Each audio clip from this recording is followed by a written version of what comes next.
Narito ako ngayon sa City of Dreams. Karating ko lang. Sumakay ako ng habal-habal. Actually, angkas pala. 150 na yung pamasahe mula sa condo sa Mandaluyong papunta dito sa Paranaque. Narito na ako bumaba sa harap ng City of Dreams. First time ko dito kasi nga dito gaganapin ang YouTube Creators Camp 2019. Walking distance lang sa Blue Leaf. Nandun yung Blue Leaf doon sa dulo. So pupuntahan natin ngayon. A-attend ako kasi nga may pa-workshop sila, ganyan, para matuto rin tayo. Alam niyo naman, hindi ako na masyadong nag-upload ngayon para kailangan ma-ignite ang ating gana. Kaya tara, samahan niyo ako ngayong araw na to.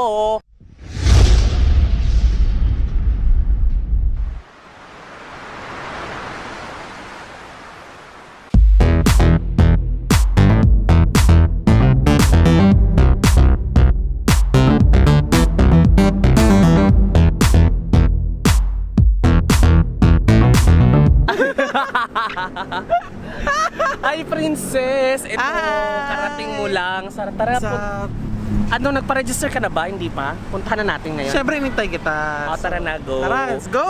Sana makapasok tayo. Tara, go!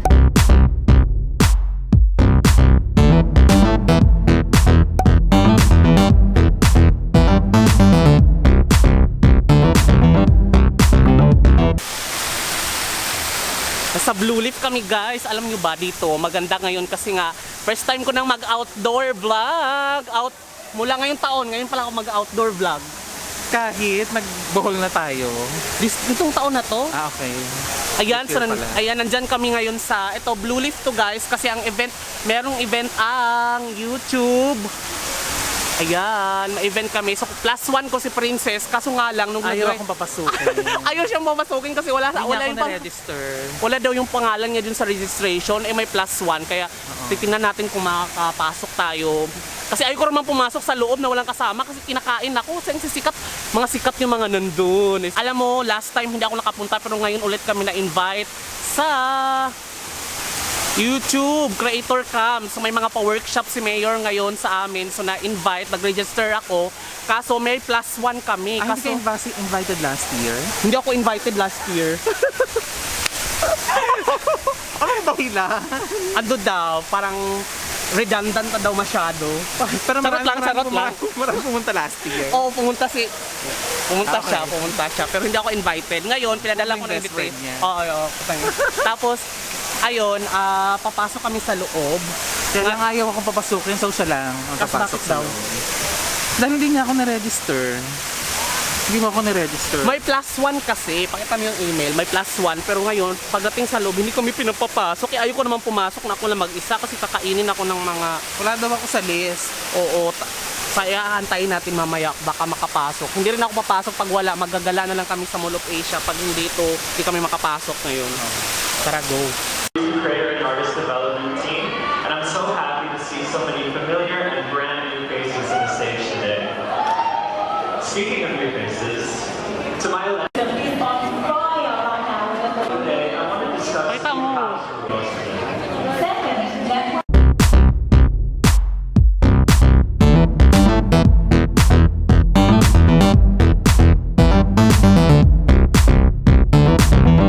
Girl! Hi! Hi guys! Nandito kami sa YouTube. Ang laki ng event dito. Nandito kami 1 PM. Tapos na kami kumain, guys. Ang daming pagkain, mga masasarap, may pangmayaman. Kaya hindi ako sanay kasi pangmayaman. Pangmayayaman din yung mga nandun. Kaya umalis na ako kasi medyo hindi ako sanay sa mga pangmayaman na mga ganitong event. Girl, hindi ako sanay. Masanay ka na. Bakit? It's gonna be the start of Gusto ko yan! Gusto ko yan! Gusto ko yan! of your poverty. Bakit tinanap tapos eh? Kaya habang meron, sanayin mo lang yung sarili mo. na manghingi. Na Napipila. meron kang kinakain na masarap. Kasi nga next time, tuyo na lang, ganun. Alam niyo naman ako sa pang-araw-araw ko sa micro-living, puro tuyo. Alam, natutuwa ako ngayon kasi nakakuha ako ng ring light, girl. Ayan, may ring light Parang wala na. namang pinagbago, friend. Ito tuto ko sa akin, ayan oh. Kasi meron nakatapat tayo Ayan, sa nakatapat tayo sa bintana. ilaw. Ayan oh. Pakita ko lang sa inyo guys kung ano yung mga ganap. Tingnan mo. Ayan oh. Tara na, go, bumaba na tayo, baka mahuli tayo ng Nagpaalam lang kami dito talaga, pero pag mapahiya kami dito, pag pinababa, tara na, go na tayo sa baba. Go. Baka sa settings lang yan.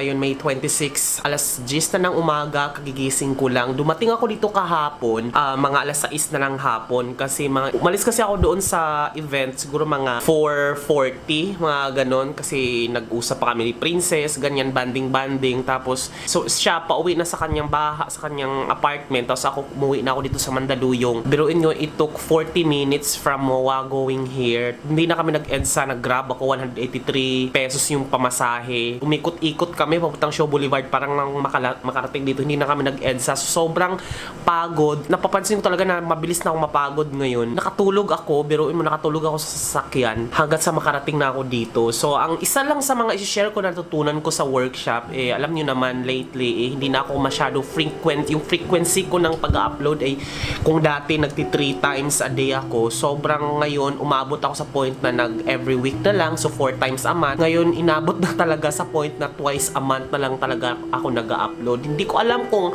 burnout ba or nawalan ako ng gana kasi nga 'di ba na-demonetize ako last 2 months ago na binalik din naman ng YouTube. So, parang medyo nawalan lang ako ng gana sa pag-upload. And good thing kasi may mga pa-event sila na ganito kasi it ignites the feeling na dapat ma-motivate ka rin at ganahan ka rin na mag-create ng mga content. But again, ang una kong mga ina-upload naman is about my life, about my travel, about my diary, ganyan. At nagkaroon ako bigla ng category or niche doon sa channel ko about micro-living na kayo mismo yung nakaka-discover na yun pala yung mga mabibenta ng mga ginagawa ko. But lately, umabot sa point na parang hindi na ako nag-e-enjoy siyang gawin, na parang madaming nagme-message sa akin na, Tansyong, I miss you. Tansyong, kailan ka ulit mag-upload? Nami-miss ka namin dito sa US kasi ikaw lang yung pinapanood namin na parang nakakatuwa, na parang nagkakaroon kami ng access sa Philippines, parang ganun. Pero sa loob-loob ko, sobrang nakakatuwa kasi hindi ko naman ibig sabihin na, hindi ko naman na in-upload yun para talagang, alam mo yun, panoorin yun ng panoorin. Pero parang dumating ako sa point na bakit parang nagiging obligasyon ko ang pag-upload. Na kine-question ko, bakit parang obligation siya na hindi pa naman ako ganun kadami na subscribers, 6,000. Pero parang, bakit hindi na ako nag-e-enjoy? Kaya sabi ko nga humingi rin ako ng pasensya guys kasi nga may mga nag-chat din sa akin na mga unit owners sa iba't ibang condo na parang gusto nilang ipa-feature. Pero ako parang gumagawa ako ng paraan na medyo busy ako, which is totoo naman dahil nga full-time employee ako. At totoong you cannot really worship two gods at the same time. Kasi yung pagiging full-time employee ko, ito rin kasi yung bread and butter ko para makabayad ako ng bills dito sa condo, dito sa mga amortization ko, sa mga kuryente, tubig, aircon, mga ganon. So, parang sabi ko na my earning in YouTube out of this small YouTube lang naman, sideline lang naman yan, na hindi ko naman talaga isipin na parang pera-pera lang yung unang reason bakit ako nag-YouTube. Nagtutuwa lang ako kasi nga parang ang sarap maggumawa ng mga video kasi nga at the end of the day, pag tumanda ka, pag nasa rocking chair ako, papanoorin ko na lang yung mga luma kong video. Yun talaga yung una kong purpose kasi college ko pa lang naman ako, nag-YouTube na ako, wala pang kaperahan nun. Parang yung mga luma kong video, ina-upload ko lang siya sa YouTube dahil wala akong USB. Sa sobrang dami ko ng video, hindi ko alam kung saan i-store, ina-upload ko sa YouTube para pwede kong i-download anytime, parang ganun. So, lately lang naman yun kasi may kaperahan. So, parang dumating sa point na parang nagkaroon na, tumaas kahit paano yung mga nanonood sa akin at naniniwala saan, parang dumating sa point na hindi na ako nag-enjoy sa mga ginagawa ko, parang naging obligation siya. Every time na pagaling ko sa trabaho, every weekend, instead na mag-shoot ako or mag-edit ako, kasi dati nagti 3 times a day, 3 times a week ako upload, parang sabi ko, gusto ko na lang manood ng Netflix, enjoy ko na lang yung buhay ko, kasi nga, dumating rin ako sa point na naging adult, parang adulting ka na instead na mabilis kang mapagod. Like kahapon, na-test ko kasi ang last na event ko na puntahan is last 2 years ago. Sobrang active ko para tumbling, ganyan. Parang ngayon, parang ang bilis ko nang mapagod kahit nakatayo ako ng pangmatagalan.